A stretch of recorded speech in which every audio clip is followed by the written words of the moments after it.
Hi, this is Asa, and welcome to my audio experience.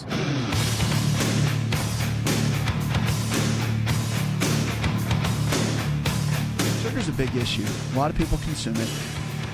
And the National Institutes of Health actually has said now, along with the World Health Organization, that 5% of our calories really should be the total amount that we get. Now, it's recommended that it stay at 10%, but now they're cutting it down to 5% just because of some of the new guidelines that have been put together. And, of course, when they talk about sugars, they're talking about the ones that occur in syrups, even honey, fruit juices, fruit concentrates, according to all of this, simply because of what it does to our body. And, of course, keep in mind, it raises inflammation and increases our body's ability for certain types of health challenges. And, of course, again, increases fatigue. It's one of the toughest foods, really, to kick the habit of because it's so addictive. But it makes such an impact in our overall health when you do. If you've ever come completely off sugar for the most part and cut down on it in your diet, you'll notice a big difference in your overall health and the way that you feel. It really makes a big impact. So cutting down the sugar, one of the big tips, especially for dropping weight, can be a big, big deal. You want to give me a call right now. You're listening to On Call Radio. You can always call me at 888-283-7272. That's 888-283-7272. We'd love to take your call here on the show. We're going to go to Carol right now. Hi, Carol. Calling about my 4-year-old son. He has Sotos syndrome, and he has a very weak digestive system. And I just wanted some advice on what to do about that. His pediatrician has him on Miralax. I'd like to eventually get him off the Miralax, have him on a multivitamin that you mix. It's a powder that you mix with water, and I just recently started him on an egg-based protein supplement as well. So I just wanted some advice to see if there was something we could do to help him digest things better. Okay. Yeah, and I mean, that's the key. Digestion, as you know, is everything. And the probiotics are really good, and you can get a powdered probiotic if you want to start adding those into some of his foods. That can make a big, big difference. And, of course, it'll increase immune system, too, but it'll help with elimination. The digestive enzymes, I really like those, and you can get those at your local health food store, and they come in little capsules. And for kids, they even have in, like, the powdered versions where you can take those and put them into yogurt or applesauce or whatever, mix it up, and they won't even know it's in there. But that is a real big component and is so powerful for supporting the overall digestive system. I mean, that is a big, big key. So looking at both of those. Now, from a food source perspective, depending on how picky of an eater he is, you can start adding in, of course, fruits and vegetables. I like to get a blender, like a Vitamix blender, and you can put the vegetables, mix some fruits in there, and make some purees, even make some shakes. You know, it's great to tell kids, hey, this is your shake, and you start making them on a regular basis, maybe even twice a day. It's what they get. And they start enjoying their foods, and they drink them. I mean, blending is a great way to go for the kids to get their nutrition. I'm a big fan of that. I mean, juicing is cool too, but I like blending the best. And by doing that on a regular basis, typically they can get the kind of nutrients and nutrition that they need to really take things to the next level. So, again, those are some great tips I think that could be quite helpful. Keep me posted how that goes, especially that digestion with kids can be a challenge for sure, especially getting them to eat the kind of foods that you want them to. All right, let's go to Ken now on the phones. Hi, Ken. Yeah, I've got what they call an neuropathy in my feet, the nerves, I guess, or something. Or I have severe pain in my feet, and I have a buildup of some calcium buildup in the blood vessels too in my feet. I was wondering what I can do for that problem and how to get it so I can sleep. It's hard to sleep at night sometimes with the pain from the nerves, I guess, and I was just wondering about that. Well, okay. The feet themselves, depending on what you have going on, and what sounds like to me could potentially be some nutritional deficiencies, number one, and then also maybe some issues that could be coming from the lower back. And so a couple of things I would do just right out of the gate. You definitely want to have someone take a look at your lower back and your spine, because the gait of our hips and lower back it's very important. It affects the feet and the lower body in a great way. So having a chiropractic physician or an osteopathic physician, a DO or a DC, take a look at that, then they can put it together and come up with a good, solid game plan. That's what I would do first. So you build from there. And then the second piece that you want to look at that is really important is the nutritional side. And a lot of times on the nutrition, it could be something as simple as vitamin B6 or even vitamin B5, both of those. And there can be some blood testing done to check those out and see exactly what those numbers are. But that's where I would start. That's the first key to be able to build and figure out, what's happening. Because the reality is there's multiple areas of the body that it could be focused on. Mental aspect, the brain chemistry. It could be on the physical side, and it could be on the chemistry, the nutritional side. So you have to look at all three categories to figure out where the actual key is. And once you figure that out, because the body is so multifaceted, then you can start piecing those parts of the puzzle together. And they're all three equally important. So you have to check that out. All right? Keep me posted. 888-283-7272. That's 888-283-7272. Whatever you're struggling with, realize if the body can get sick, it can also get well. It's all about lifestyle. We've got Sam in Texas that writes in. He says, what do I do with lower energy levels? I'm struggling with that over the last 2 to 3 months. I wake up in the morning tired, and then my energy progresses throughout the day. That's common. We actually hear that a lot. And what do you do for that? You have to get tested, I think, but it's probably adrenal function. The adrenal glands are the body's stress glands. Are these two little glands that sit above the kidneys. And with the adrenals, one thing you want to focus on in building them back up is you can look at some of the vitamins can do that, but really rest does that. I know that's kind of tough, especially when people are having to work 2 and 3 jobs now to make ends meet.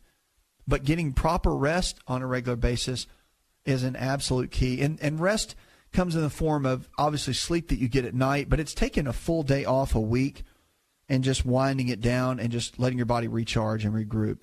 And whatever that means for you. I mean, it may just be hanging with your family, but shutting your cell phone off, not feeling like you have to work, all of that makes such a big difference in recharging. The adrenals, anything you read about adrenal health, we'll talk about the overload of stress that we're under just in life in general and what we have to do to kind of recharge and regroup.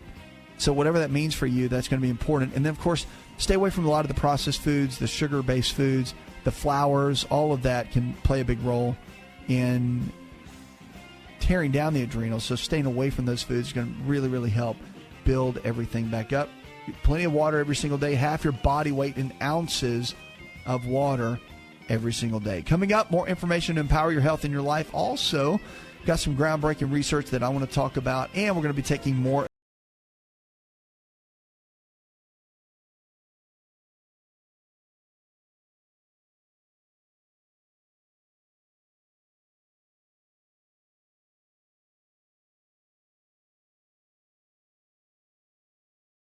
Want to turn back the clock 15 years and have more energy? This is Dr. Raisa telling you to just breathe with LiveO2. LiveO2 delivers the right amount of oxygen we need for optimal health. Go to liveO2.com. That's liveO2.com.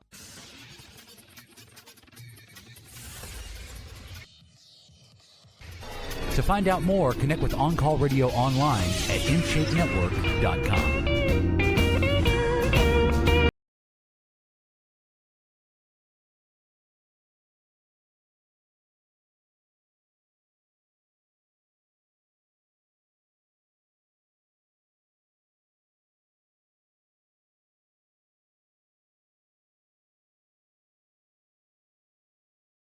Realize if the body can get sick, it can also get well. It's all about lifestyle, and the choices we make today can and will determine, of course, the kind of health we're going to have tomorrow. If you're looking for a lifestyle provider, someone in your area that believes the same way we do, all this nutrition and lifestyle-based care that we talk about here on the show, make sure to check out the website. We've got incredible team members that can help you find a provider in your area.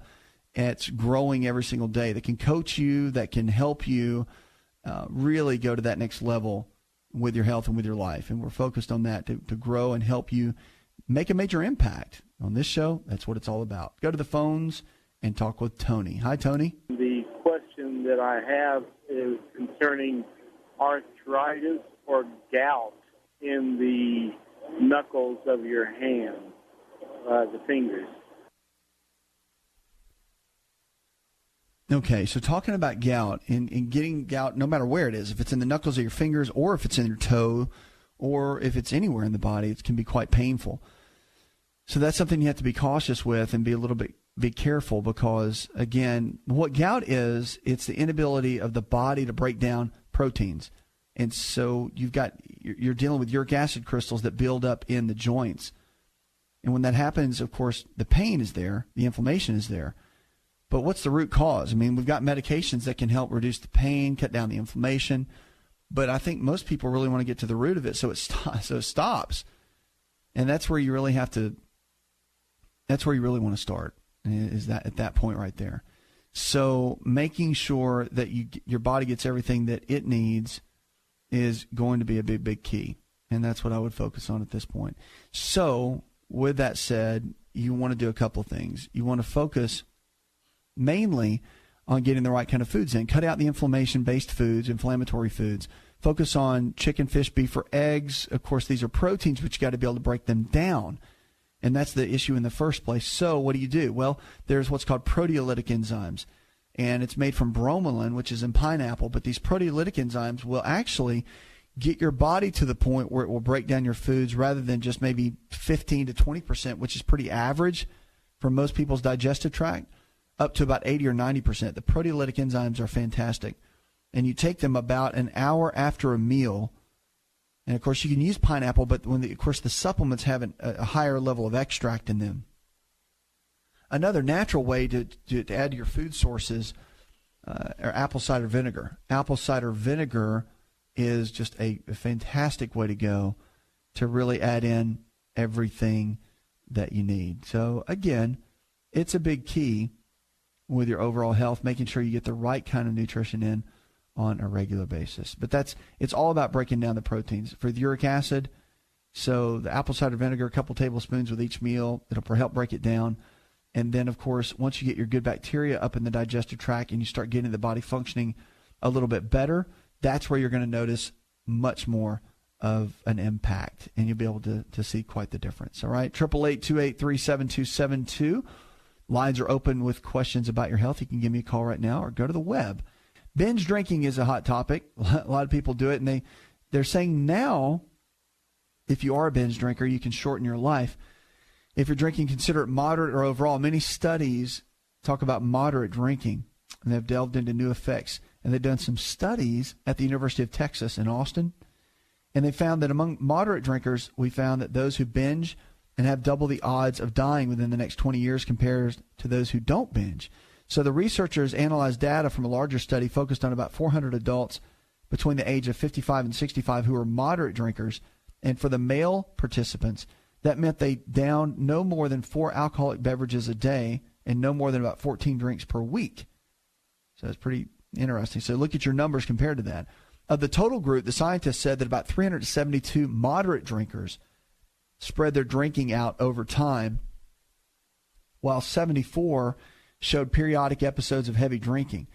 So the researchers also factored in socioeconomic issues such as gender and marriage status, and recent health issues included diabetes, heart issues, obesity, and physical activity levels.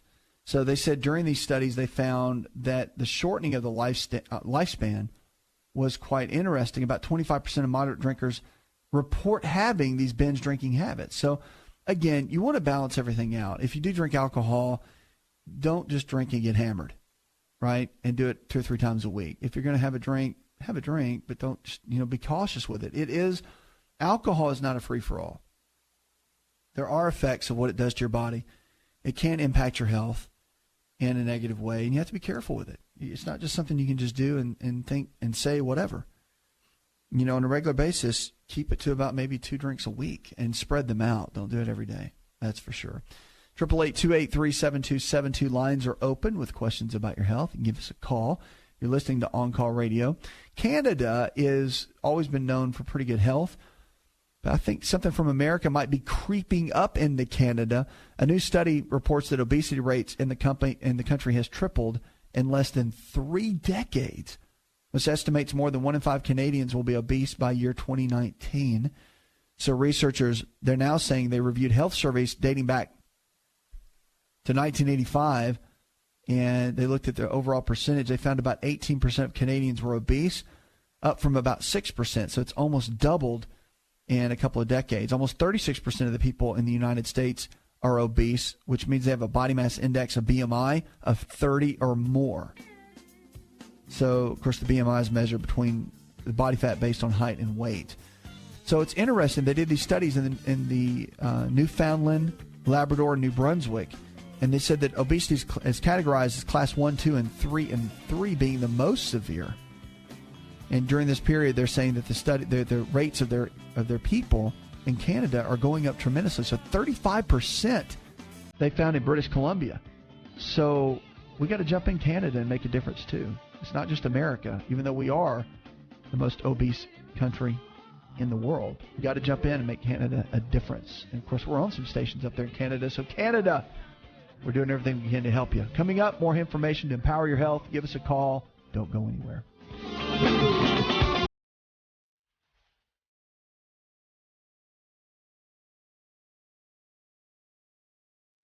Hi, it's Asa. I'm giving you a copy of my best-selling book for free to help you in your health journey today. I'll pay for the book. All you do is just cover the small shipping and handling costs. Go to asarx.com and get your free book today.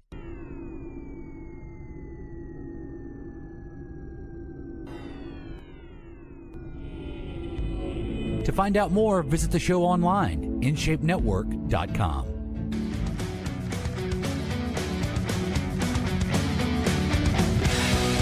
Lines are open, 888-283-7272. Welcome back to the show. Check us out on the web. Go to OnCallRadio.com. Food for the day, one of my favorite times of our show. Of course, food either brings health to the body or it takes health out of the body. Depends on how you look at it. But our food is powerful, and what we do every single day with our foods can make all the difference in the world. So you want to make good choices, and the body doesn't know the difference between baked chicken or fried chicken. You know that. Doesn't know the difference between French fries and broccoli, but we do. And so your body is going to make what you give it. So if you put good food in, you're going to make, guess what? Good cells. You put junk food in, guess what? You're going to make junk cells. So pretty simple, kind of common sense, isn't it? So that's what we want to focus on. That's why I talk about our foods. Foods are powerful, and of course, they give us all of the benefits that we need if we make the right kind of choices. And one of my favorite foods we're going to talk about today, they're called blueberries. The blueberries are amazing simply because of the health benefits that they do have. They're touted as one of the world's healthiest foods, and rightfully so. Most of the health research on blueberries involves phytonutrient content, anthocyanins, which is a colorful antioxidant pigment that gives the foods their wonderful shades of different colors, are loaded in these little guys. And the anthocyanins are powerful. They've got flavonols and other phenols that contain like resveratrol, which we've heard about in grapes. They're loaded in blueberries. So there's a lot of good benefits for blueberries. Just by eating a cup of them a day can provide to your overall health. Number one, it's got a lot of antioxidant support. So for oxidative stress, which hits us in every aspect of our lives, especially from our environment, the toxins in our environment. So we found that the oxidative stress actually can help tremendously. And we got to focus on building up our cardiovascular system. And so strengthening the cardiovascular system is a big, big key. So, for example, there's new evidence that the damage to muscles, of course, following overly taxing exercise can be reduced through the consumption of blueberries. So they help repair the muscle tissue. And also there's also evidence, strong evidence actually, at protection for the nervous system. So you think about your nerves and your overall nervous system, it's a big, big deal. And then antioxidant protection for blood sugar effects. So if you deal with diabetes or hypoglycemia, it can help stabilize blood sugar levels. The cardiovascular benefits are pretty strong too.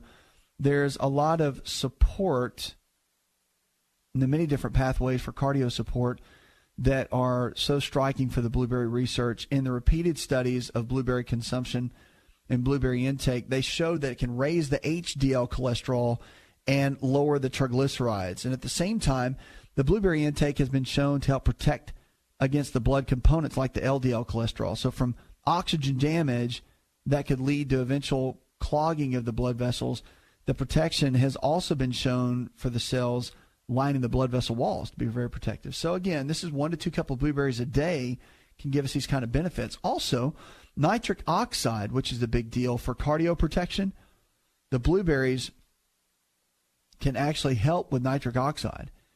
So again, that's very protective to the cardiovascular system. A lot of times they've been using amino acids that can do that, but of course now we found that blueberries can. Pretty powerful, and it helps to regulate blood pressure too. So if you deal with blood pressure issues at all, and you're dealing with blueberries, and you don't eat blueberries, start eating them because it can make a big, big difference in your overall health. Cognitive benefits too.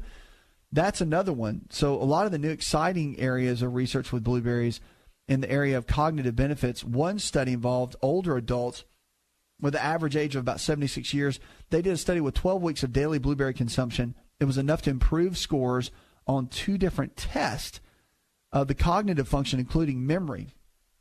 While the participants in the study consumed blueberries in the form of juice, 3/4 of a pound of blueberries were used to make each a cup of juice. Powerful. So the lab and animal research studies on blueberry intake suggest that a large part of this cognitive protection is most likely due to the nerve cell protection from oxygen damage by the blueberries and a vast array of antioxidant nutrients. So again, a lot of great benefits from that for sure. It's got a lot of great blood sugar benefits too. So persons diagnosed with type 2 diabetes, metabolic syndrome, and insulin resistance have a special challenge really with respect to blood sugar balance. In many cases, persons that are diagnosed with obesity also have a special challenge maintaining a balanced blood sugar level. So it's simple, really, to manage that. So your lower glycemic index. So if you look at the glycemic index, it's just a number or a rating scale of all the different carbohydrates. Like, for example, blueberries and all that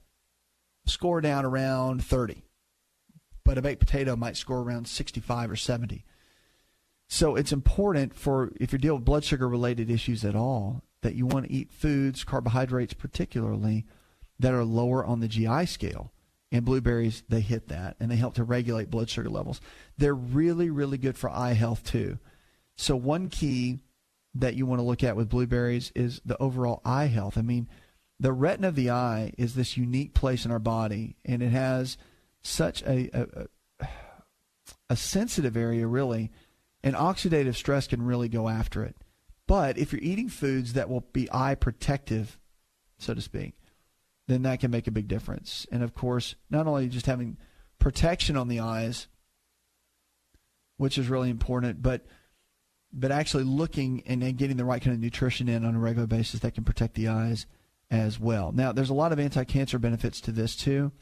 So a lot of the cancer type things that we need to be concerned about, the types of cancer that already study with respect to blueberry intake include breast cancer, colon cancer, esophageal cancer, and cancers of the small intestine. All of these play a role and have to be watched and monitored. So there's some tips on blueberries. It's one of my favorites. I use them in smoothies almost every day, and I think it's just powerful, a great tool to add in your arsenal, if you will, to build and make your body as healthy as possible. You're listening to On Call Radio. You give us a call, 888-283-7272. We take your calls live here on the show, and, of course, you can go to the website. And if you're looking for a lifestyle provider, someone in your area that believes the same way we do, all this nutrition and lifestyle-based care that we talk about, just go to the website. You can find all kinds of information there. And our team members call the number, and they'll be able to help you with whatever you may need. Let's go to the phones and talk with Elizabeth. Hi, Elizabeth. I was diagnosed with transverse myelitis in July of 2011. It's a virus in my spine. Since then, I've suffered esophageal spasms and biliary colic. I have a lot of pain with the esophageal spasms. And I was just wondering, the doctor's not giving me any options of what I can do for it other than the stuff you put underneath your tongue for heart disease, for heart attacks. And I just need some input on that because I'm in a lot of pain and I end up in the emergency room a lot of times from the esophageal spasms. My goodness. I know that's a real tough challenge. A lot of people actually struggle with that. And if the doctors haven't looked into this, I would definitely have them look into the minerals and the mineral deficiencies that could potentially be there. That usually is a pretty strong factor of what's going on. And if you have them take a look just at the deficiencies and build on that, they can probably figure out what might be happening. That's the first thing that you want to do. Now, the second piece is, of course, to check on your vitamin D levels. I'm a big advocate of vitamin D3 because I don't think we get enough. We don't. And we're finding that out more and more in a lot of the studies that are coming about. So getting your vitamin D3 levels checked on a regular basis to make sure the numbers are good and the numbers are strong is something that you definitely want to look into. So I would double check and get with your doctor, have them do a vitamin D3 test and see exactly what those numbers are and then build from there. All right? And that will probably get you the help that you need, because the esophagus, I mean, it's just like anything else. I mean, there are nerves that can potentially be involved in that, but you want to also make sure the minerals, calcium, magnesium, potassium, all that is balanced. And once you get that balanced out, typically that can help, okay? 888-283-7272. Give us a call or go to the web. Go to OnCallRadio.com. Let's go to Hank now. Hello, Hank. Calling in regards to how they felt about testosterone replacement therapy. Well, my thoughts on that with testosterone therapy, first I just want to tell you that it's fine if you want to do that. No worries, no issues. But one key about it with testosterone in any kind of therapy is that once you jump in, you're in. Because the body, for example, if you've stopped producing testosterone that well, and your body's not producing it very well, once that takes place and you start taking a replacement, whether it's the pellets or the creams or the injections, there's what's called negative feedback in the body. The body, for whatever reason, lowered its production of the hormone, and now you're going to start taking hormone from somewhere else. It will continue to not produce as much. As a matter of fact, it'll even get less and less. So you have to figure out a way to manage that, and you have to figure out a way to kind of make that happen.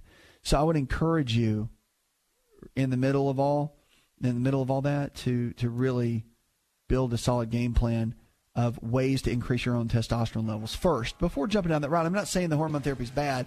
You just want to push your body to make its own as easily as possible. So the ways to do that, 30% of your diet in healthy fats, almonds, walnuts, cashews, avocados, and then you can look into, again, exercise with weight training, proven with all the research, at least 3 days a week with 30 minutes of high-intensity type weight training or resistance type training.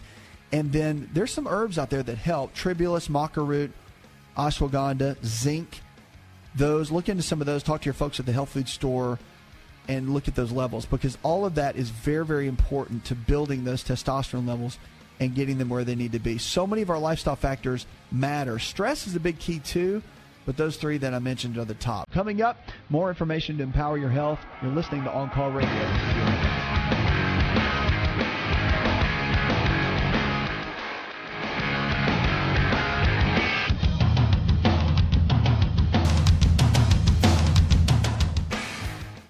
Want to turn back the clock 15 years and have more energy? This is Dr. Raisa telling you to just breathe with LiveO2. LiveO2 delivers the right amount of oxygen we need for optimal health. Go to LiveO2.com. That's LiveO2.com.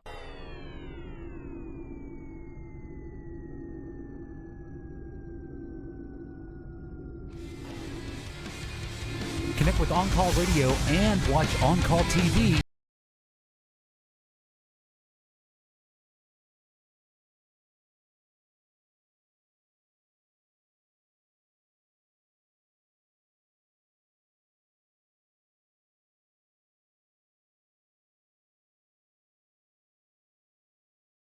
On the web, go to teamlifestyle.com.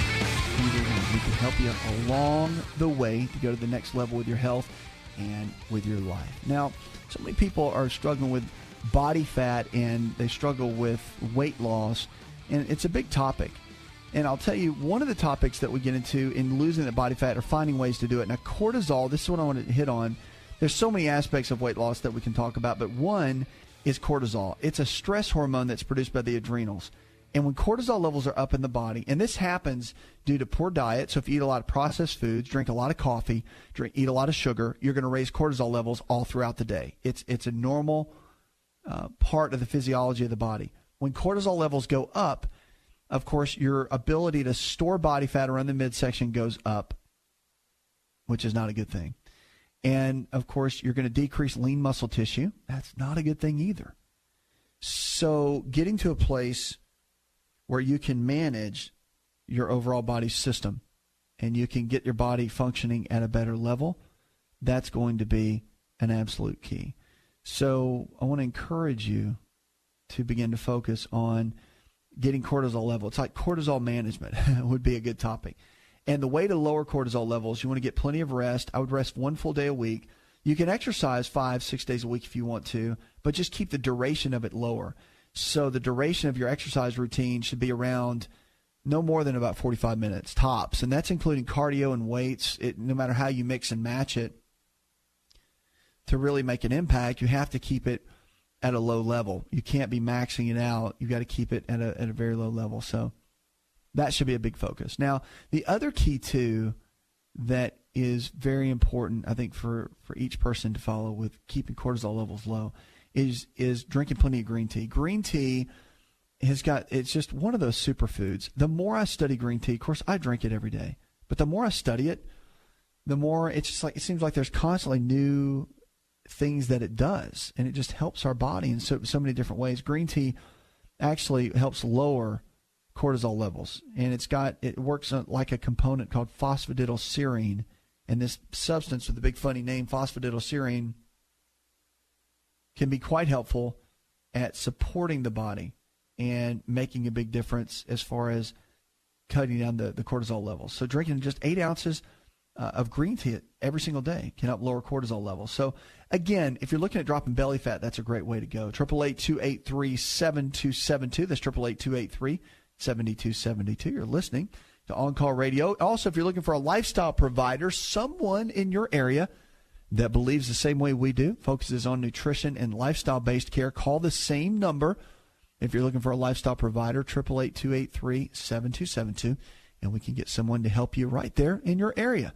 All right, let's go now to Reba. Hi, Reba. When someone's taking medication that causes upper body fat and belly fat, are there any vitamins or anything that can be taken or that can, decrease that or slow it down? Yeah, there actually is. I mean, with body fat, you always want to think, there's some basics that you always have to understand. And getting your body fat levels in check, knowing where they are, and managing that, it all comes down to food that you take in, the kinds of foods, and the timing of the foods, too. For example, remember, carbohydrates increase insulin, and insulin is a storage hormone. So if you were to eat high levels of carbohydrates with a ton of fat, you're going to store more body fat. But if you eat fat with low amounts of carbohydrates, you're probably not going to store that much fat at all. And your body can actually utilize that fat in other ways. So timing of your nutrients, the way you eat your nutrients, is all very helpful. And that's really what you want to focus on when you're looking at body fat levels. Now, I'll tell you some really quick tips that are very, very helpful to look at, and especially with body fat levels. One, I talk about green tea, and that's always a big topic as far as cutting down cortisol levels, decreasing belly fat. And that's the one thing about green tea is it targets belly fat. But for the hips and the thighs, getting some blood testing done, I'm telling you, this is the key. There are 3 estrogens. And if you understand anything about metabolism, if you can get your doctor to test all 3 estrogens, many times you can find the link of why your body is storing excess body fat. So the estrogens, you've got estrone, estradiol, and estriol. These 3 store body fat in different areas of the body. And so finding out which area that it's storing the different types of body fat in, that is such a key component to figuring out this whole puzzle. And so that's what I would do. Get them to run that test, and then you'll be able to find out some really good information on what to do, especially with where the body fat's being deposited and how it's being deposited. That's a big key. 888-283-7272. Let's go to Ellen. Hi, Ellen. They want to do a hip replacement on me. I turned 60 in January. It's the left hip, and it's aggravating the sciatic nerve in the back now, down my leg. I was thinking about having or find a hospital or a place that can rebuild your cartilage. They take in cells or something like that and put it back in to rebuild. Is there anything like that going on? You know, I don't mind being a candidate for it. I just don't want the surgery. I'm with you, and yeah, there is pretty good research going on right now about the different chemicals and stem cells and how they're rebuilding a lot of the cartilage and whatnot for the joints. You might want to check out some of the research articles that are online. Some of the bigger hospitals and research groups, Cleveland Clinic, Mayo Clinic, are doing some research behind that. So check into that for sure. But your diet is going to be a big key, and I would get multiple opinions before you ever jump into a hip surgery. It's a pretty big surgery. And also look at dropping your weight. That's a big key first. Hopefully they talk to you about that. Puts another hour in the charts. I want to thank our producer, Jay Patrick, engineer John Garrison, and the rest of the team. Go tell one person something you learned on this show, and together we can impact and transform the health of our lives, of our friends, our families, and our communities.